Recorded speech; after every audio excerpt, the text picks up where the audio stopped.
Hi, everyone. I'm Tara Cottrell. I live in Texas in the United States, and I'm a licensed behavior analyst. I've worked in the field of behavior analysis since 2008. I've worked directly with children, directly with adults. I've ran after school centers and ABA clinics. Formerly, I was the clinical director at Vanguard Center for Neurological Health. I was over the behavioral therapy. Now I own Honeycut Behavioral Services, and I'm also adjunct faculty at the Chicago School for Professional Psychology. And today's presentation, let me just share my screen.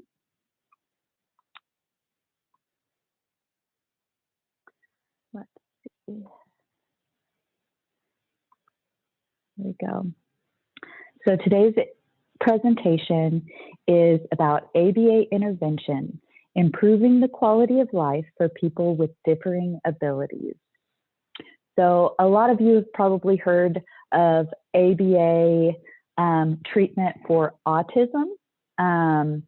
And this presentation is not just limited to autism.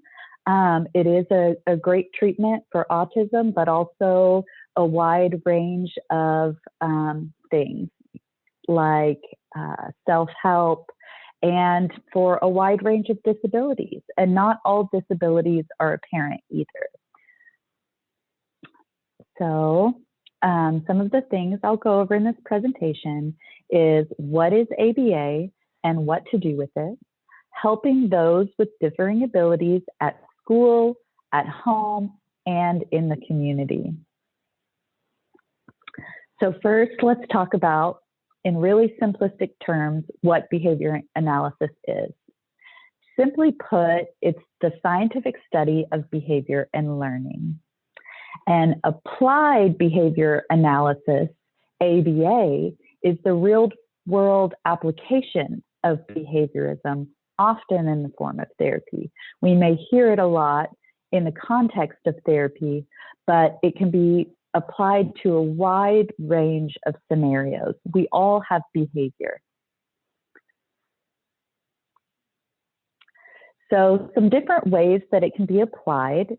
Number one, therapy, applied behavior analysis therapy, specifically for autism, because, you know, a lot of times health insurance will cover ABA for autism treatment.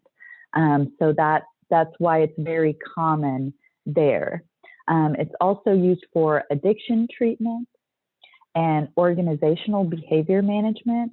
So you might think of that position as like HR, or when a consultant comes in and helps a business or a manager change their systems to promote better behavior or a better work environment.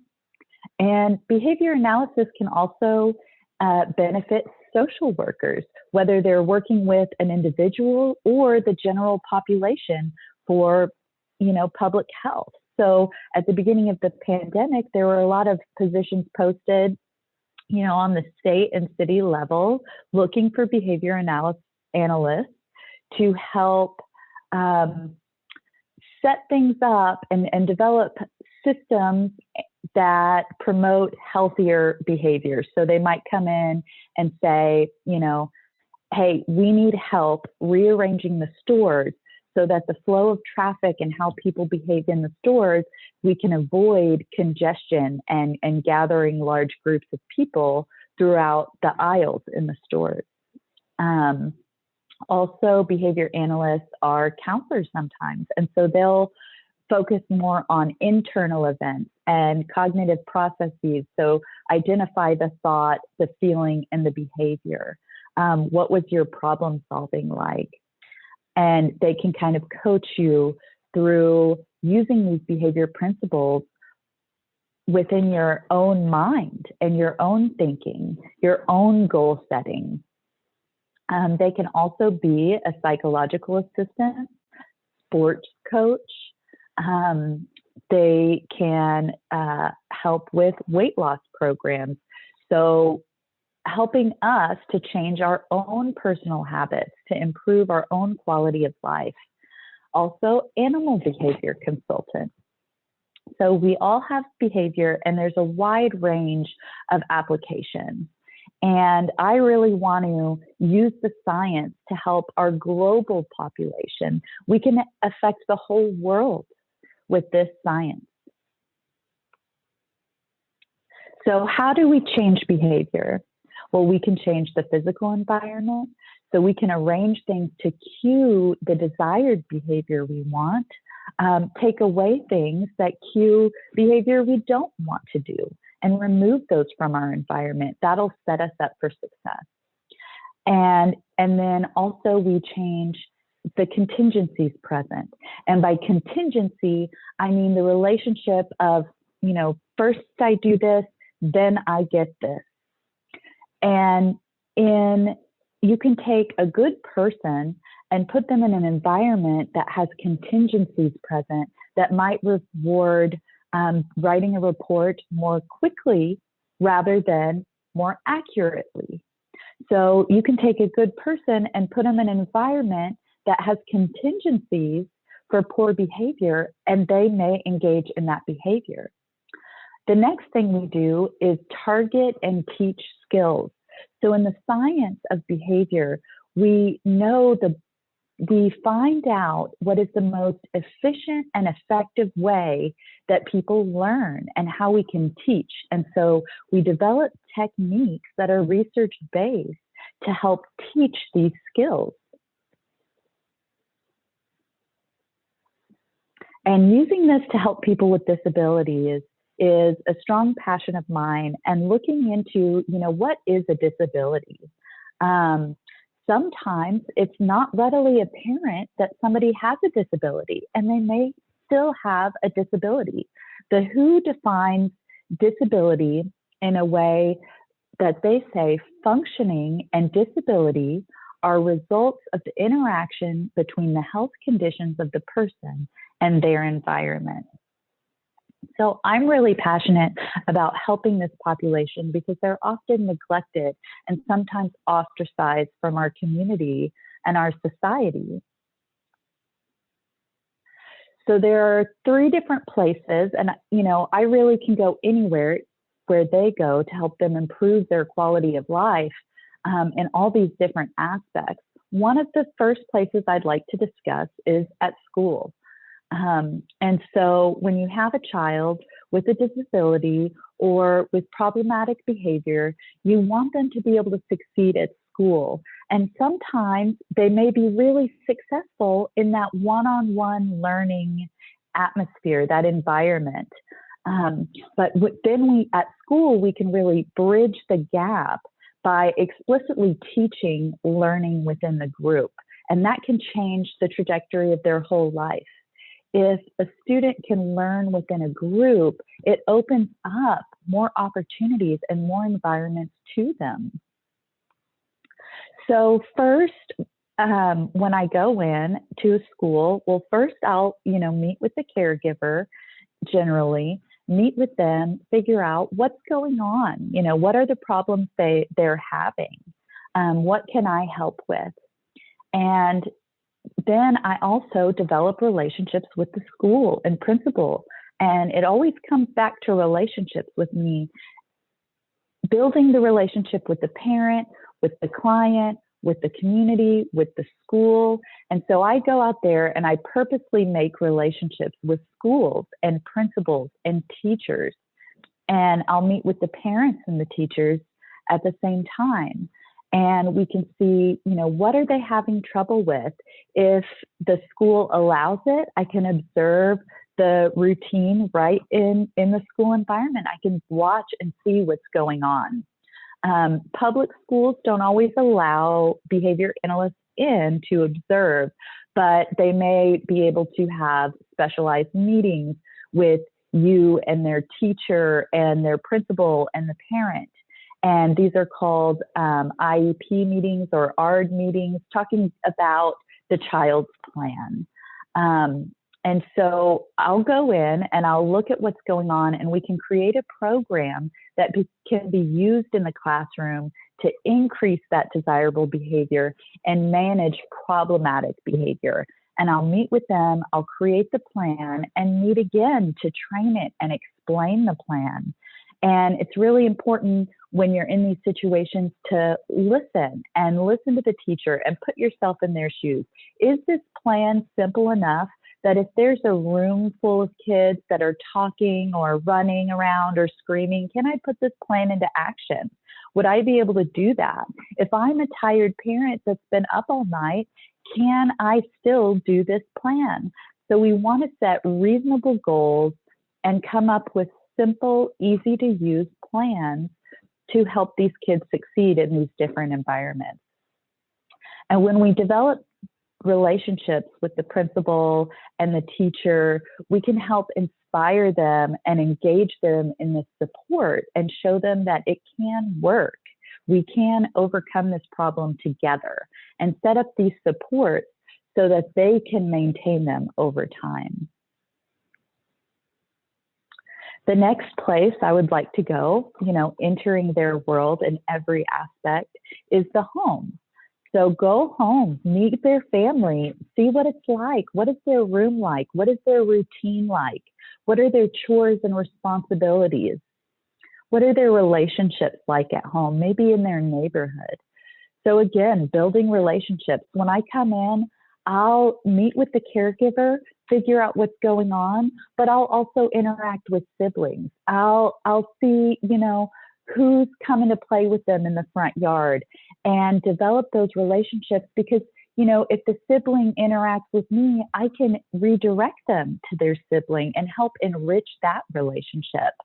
And so, when I meet with the caregiver, we'll target what skills are needed to be taught. Are they needing some self-care skills? Are they needing to be able to do some chores, some daily living skills? Or is it social skills that are serving as a barrier in their life right now for building relationships with their family and, creating friendships and maintaining them over time? So I'll take a behavior and I'll observe that target behavior and develop small goals to reach the desired outcome. So for an example, it may be toothbrushing. I may break it down in such simple goals, depending on the level of the client, that it could just be find your toothpaste, open the lid, get your toothbrush, put it on the toothbrush, and I'll use different techniques to teach these specific skills. So it could be fading in. So at school, when I'm at school, I'll develop a work fade-in plan for them to be more successful at school. So I'll use fading, or there's errorless teaching where we go in and do it for them first, so it's correct the first time, and then fade out. So with toothbrushing, maybe I'll use the technique of backward chaining. And so I'll do all the first steps for them and they just got to do the last step, or maybe they'll do the first step and I'll do the rest for them so that they're successful until they can add another step and they learn the next step. And so with that, I'll come up with a plan to teach these specific skills, demonstrate it, and write instructions to do it, make them simple, watch the parents implement the plan, and give them feedback. And when I demonstrate and when I watch them do it, we're giving ample opportunity for practice to keep practicing these techniques of teaching, practice the programs and the skills that we're wanting to target. And so they can remember it. And then when I give them the written feedback, when I give them the written instructions to the program, sometimes it'll just be in a checklist so they can take data on themselves. Did I use first and then? Did I give a 2-minute transition warning? And they can check off whether they did them and go back and remind themselves and learn these skills to be able to teach their own child. The next place I wanted to talk about is in the community. And so that's really broad because we could really go anywhere in the community, and I do. And so we may go to the grocery store, learn how to pick out food that's not rotting, or pay with money, or stand in these lines, or get there. How do I get there? It could be going to the bowling alley so that they can do that with their friends and have a leisure skill, or join a bowling league, open up opportunities for them in the community. So really, I'm talking about all the places I want to go to tap into these different aspects of an individual's life so they can have access to these environments, so that they can succeed in these environments and build the skills that they need to thrive there and be happy there. In this section, the part of the community I'm going to be focusing on is the workforce. So, getting a job, learning how to do a job. And I broke this up in two parts. So the first part in the community, the workforce, is training. So I'll need to teach specific work skills. Some simple examples of these skills would be, folding towels, stuffing envelopes, cleaning tables, bagging groceries. So picking out these skills and practicing them, even at home, practicing these skills so that they have the work skills, they can do these tasks. There are some functional living skills assessments out there that help break down the task into small steps. So if you're having a hard time finding the skills that maybe you need to target, but then, even the skill of getting there and presenting yourself well. So we might look at traveling on the bus, or if they can ride their bike, well, we're going to draw a map to their workplace, and we're going to go the route, and we're going to time it and see how long it takes so they can manage their time. How they present themselves professionally, getting dressed, and their hygiene or professionalism, like, politeness, using nice words. And so then we get out and we practice these skills within the communities. We can teach rules, and we can teach professional expectations, and teach the skills within a variety of settings and situations. So the next part of that is the organization. So connecting with different organizations. We don't have to be part of a huge organization with all these partnerships to make these relationships and advocate for these individuals. We can ourselves connect with local businesses and nonprofit organizations. We can set up volunteer opportunities like stuffing emergency packets for Red Cross. So that's some practice there, and that's something that opens up their world to connect with people and build relationships within that organization and practice their work skills. So volunteer opportunities, just like any of us, can help them as well practice and develop those connections and those relationships. I can also go out to my local restaurants, hotels, grocery stores, and meet with managers, meet with supervisors, or, company owners, and use resources to educate and encourage inclusion in the hiring chain. Point out the skills and the strengths that this individual or this population has. They have a lot to give. And we want to identify positions that would be a good fit. I may look at, being a cashier, what kind of skills does that take? Folding towels for a hotel, what kind of skills would that take? And so meet with managers, owners, and recruiters, and also connect with your local workforce commission. So they will typically have opportunities for these individuals and have vocational rehab. So teaching work skills and teaching those opportunities. So we have to do some research to look and see what are local resources that we can connect them with, that we can help them sign up for or their parents sign up for, and get out there and make those connections, get signed up for that, those resources.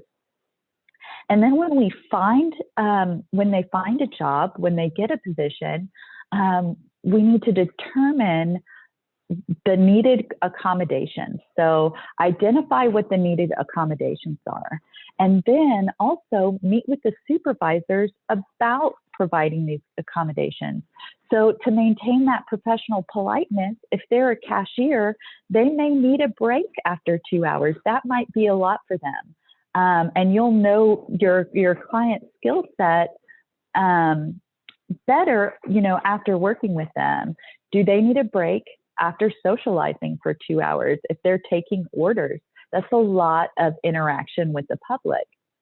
So then, meeting with the supervisors and the managers, you can identify who will maintain these accommodations over time, even when you're gone. And you can help inspire them to create these accommodations, that it's easy and that it will really help, and that they can do that. They can do the job. Sting recently put out a song about the hiring chain that's very inspiring. And it talks about, hiring just that one person and how it really has a cascading effect, that, just building one relationship, getting that one job, hiring that one person sets an example, because the next person that comes in looks and sees that they can do the job, and then maybe they will hire someone. So get out there and advocate for these individuals. We can set up volunteer opportunities or find them. We can give them resources and encourage everybody that's involved to be supportive and really strengthen those relationships with each other, with our communities, and with our global society. Thank you so much for attending my talk. I've enjoyed presenting to you, and here's my contact information if you have any questions or comments. Thanks, and have a great day.